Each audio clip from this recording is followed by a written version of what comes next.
Alright, so bear with me for a second. For those who do not understand the reference of the butterfly effect, I'll try to explain an extremely simplified version of the concept in the context of football and this video. Basically, the theory surrounds how small events can lead to monumental changes and consequences later down the track. It's also an underrated movie. I'm Jackson from Off the Play, and I am asking, did Jordan McMahon cause the biggest butterfly effect in AFL history?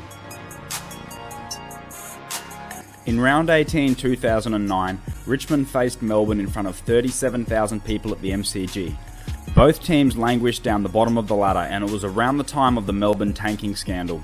But the game itself was a nail-biter and a competitive contest right from the onset. Deep into the last quarter, it was any side's game to be won. Enter Jordan McMahon. This was McMahon's 30th game in the yellow and black after arriving from the Western Bulldogs, and he would have no bigger moment.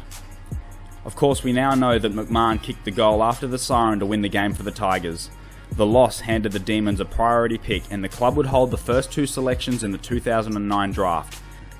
Melbourne would go on to select Tom Scully and Jack Trengove, the players generally considered by most recruiters as the two best underage footballers in the country. Scully was immediately presented with the number 31 Guernsey made famous by club legend Ron Barassi. He had a strong debut season, finishing second in the AFL Rising Star behind Sydney's Dan Hannebery and won Melbourne's best first-year player. After 2 seasons with the Demons, Scully was involved in a much publicised trade to Greater Western Sydney on a 6-year contract valued at an estimated total of $6 million. Scully's career at the Demons lasted 31 games, and he eventually retired from the AFL in 2021.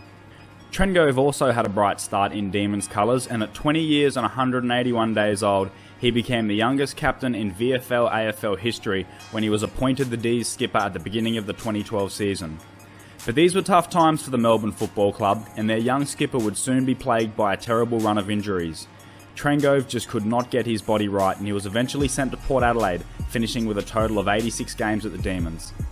Back to the 2009 draft. Another young Victorian, Dustin Martin, was a super talent, but more of an unknown prospect and had what some recruiters considered baggage.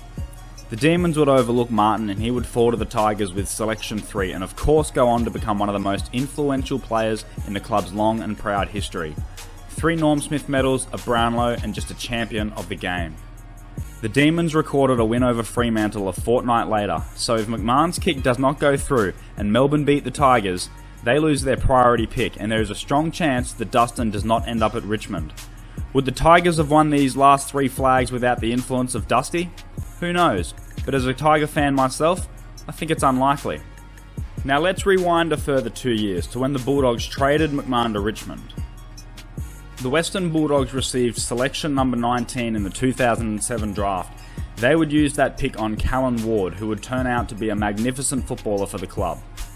Ward later left the Doggies for Greater Western Sydney, but the club was compensated by the AFL with selection 6, which they used to pick Jack McRae. McRae was instrumental in the Western Bulldogs' drought-breaking flag season, and ironically kicked the match-winning goal in the dying minutes against Greater Western Sydney in the previous week's preliminary final. Do the Bulldogs still win that game and the flag without McRae? So, to summarise, Jordy McMahon gets traded by the Dogs for the pick who would turn out to be Callan Ward and eventually Jack McRae, a man so vital to the Bulldogs' flag for a number of reasons. McMahon also kicks the winning goal that assists Melbourne in having a priority pick and allowing Dustin Martin, the grand final hero, to fall to Richmond. So if McMahon's goal was touched on the line, or maybe it sailed a little to the left or to the right, or if McMahon wasn't traded to the Tigers in the first place, do Richmond and Western Bulldogs have their flags? Am I talking nonsense? Have I drawn too long a bow? Let us know your thoughts in the comments. By the way, some Tiger supporters will say that the club are always going to take Martin regardless of what pick they had in the 2009 draft. And yeah, maybe, but who knows? Club recruiters often say that about the players they select, so I'll let other people be the judge of that. Thanks for watching. Please subscribe to the channel and let us know in the comments what other butterfly effect moments have happened in AFL history.